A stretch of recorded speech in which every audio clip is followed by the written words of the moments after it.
Good morning. Sunday ആയിട്ട് എല്ലാവരും സുഖമായിരിക്കുന്നോ? അപ്പം ഞങ്ങൾ പള്ളിയിലൊക്കെ പോയി വന്ന് ഞാൻ ദേ ഒന്ന് മുറ്റത്തേക്ക് ഇറങ്ങിയതാണേ. നമ്മുടെ ഈ മരമുല്ല നല്ലപോലെ നീണ്ടു നിൽക്കണം കേട്ടോ. പിന്നാൾ ഞാൻ അതിൻ്റെ കൂമ്പ് കിള്ളി കൊടുത്തിട്ടും കിളിർത്ത് വന്നിട്ടുണ്ട്. അപ്പോൾ അത് പിടിച്ചു എന്നുള്ളത് ഉറപ്പായല്ലോ. അപ്പോൾ ഞാൻ ഓർത്തു എന്നാൽ പിന്നെ അതിൻ്റെ ഹൈറ്റ് കുറച്ച് കുറയ്ക്കാം, എന്നിട്ട് ആ വെട്ടണ ഭാഗം വേറൊരു തയ്യാക്കി എടുക്കാമെന്ന് എഴുതിയിട്ട് ഞാൻ അതിൻ്റെ പകുതിക്ക് വെച്ചിട്ട് അതിൻ്റെ കൊമ്പ് ഒടിച്ചെടുത്തിട്ടാ. അപ്പോൾ കത്രിക്ക് വെട്ടിയപ്പോൾ ആദ്യം മുറിയനുണ്ടായിരുന്നില്ല, അത് കാരണം ഞാൻ ഒടിച്ചു കൊടുത്തു, എന്നിട്ട് വെട്ടിയെടുത്തു. എന്നിട്ട് അതിൻ്റെ അടുത്ത് തന്നെ ഒരു ചട്ടി ഉണ്ടായിരുന്നു, അതിൽ വിങ്ക മാത്രം ഉണ്ടായിരുന്നുള്ളൂ കേട്ടോ. ഒരു ഓർണമെൻ്റൽ പാം ഉണ്ടായിരുന്നു, അത് ചീഞ്ഞുപോയി.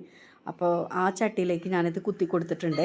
നമ്മുടെ ഈ ടാങ്കിൾഡ് ഹാർട്ട് ഉണ്ടല്ലോ, എന്തൊരു ഭംഗിയാണെന്നോ. മഴയും കൂടി പെയ്തപ്പോഴേക്കും അതിൻ്റെ ലീഫൊക്കെ നല്ല ഗ്ലേസിങ്ങോടുകൂടി നല്ല ഭംഗിയായിട്ടാണ് നിൽക്കണം. അപ്പോൾ ഞാനോർത്ത് താഴെ നട്ടിട്ട് എന്തെങ്കിലും ഒരു ഡിസൈൻ ചെയ്യണം എന്ന് കരുതിയിരിക്കുകയാണ് കേട്ടോ. അതുപോലെ നമ്മുടെ ആന്തൂറിയം ഉണ്ടല്ലോ, ആന്തൂറിയത്തിൽ പുതിയ പൂവ് വന്നതാണ് ഞാൻ നിങ്ങളെ കാണിച്ചു തന്നത് കേട്ടോ. നമ്മുടെ മരമാക്കിയ വിങ്കയ ഉണ്ടല്ലോ, അതാണിത്. അതിന് പുതിയ ചില്ലകളൊക്കെ വന്നിട്ടുണ്ട്. അപ്പോൾ അത് നല്ല ഫ്രഷായിട്ട് നിൽപ്പുണ്ട് കേട്ടോ. ഈ ബൊഗെയിൻ വില്ല സീമയുടെ വീട്ടിൽ നിന്ന് കൊണ്ടുവന്നതാണ്. ഡബിൾ പെറ്റൽസിൻ്റെയാണ്. പിങ്ക് കളറാണെന്നാണ് എൻ്റെ ഓർമ്മ. അത് നന്നായിട്ട് പിടിച്ചു വരണുണ്ട്. അതുപോലെ ഞാൻ അവിടെ നിന്ന് ഇന്നലെ പോന്നപ്പോഴേക്കും കുറച്ച് വിങ്കയുടെ കട്ടിങ്സ് കൊണ്ടുവന്നിട്ടുണ്ടായിരുന്നേ. കൂടുതലും താഴെയാണല്ലോ പിടിപ്പിച്ചിരിക്കുന്നത്, അതുകൊണ്ട് ഞാനോർത്ത് ഇത് ടെറസിൽ വെക്കാമെന്ന് എഴുതിയിട്ട് ടെറസിലൊരു തുളസിയുടെ തൈ നിൽക്കുന്നുണ്ടായിരുന്നു, ആ ചട്ടിയിലാണ് കേട്ടോ കുത്തി കൊടുത്തേക്കണത്. എൻ്റെ കയ്യിൽ കുറച്ച് കലേഡിയത്തിൻ്റെ കളക്ഷൻസ് ഉണ്ട് കേട്ടോ. ഞങ്ങളിത് പിറവത്തുനിന്ന് ആദ്യം ചാനൽ തുടങ്ങിയ സമയത്ത് പ്ലാൻ ഹണ്ടിങ്ങിന് പോയിട്ടുണ്ട്. അപ്പോൾ ആ സമയത്ത് കൊണ്ടുവന്നിട്ടുള്ളതാണ് കേട്ടോ ഇത്. അത് ഈ മഴക്കാലം ആകുമ്പോഴേക്കും ചട്ടികളിൽ പിന്നെയും മുളച്ച് വരും, നല്ല വേനലൊക്കെ ആകുമ്പോൾ പോകും. അങ്ങനെയാണ് കേട്ടോ. എന്നാലും ഞാനിത് കളഞ്ഞിട്ടില്ല.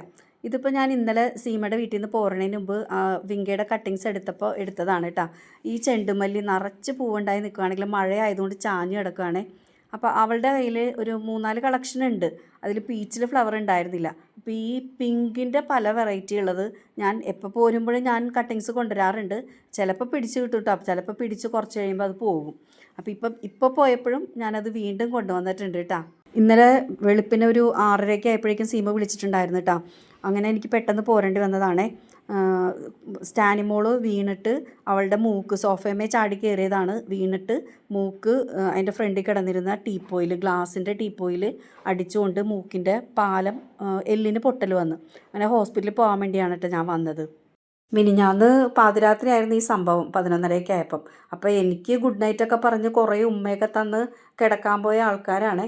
അപ്പം തന്നെ പിന്നെയും ഹോളിലോട്ട് പോയി കളിക്കാൻ വേണ്ടി കയറിയതാണ് സോഫയിലോട്ട്. അങ്ങനെയാണ് ഈ സംഭവം നടന്നത്. അവളെന്നെ തിരിച്ച് വിടുന്നുണ്ടായിരുന്നില്ല കേട്ടോ അവിടെ നിൽക്കുമെന്ന് പറഞ്ഞിട്ട്. പിന്നെ പൊന്നൂന് ഇന്ന് 10th കാറ്റീസം തുടങ്ങണ കാരണം പോരേണ്ടി വന്നു.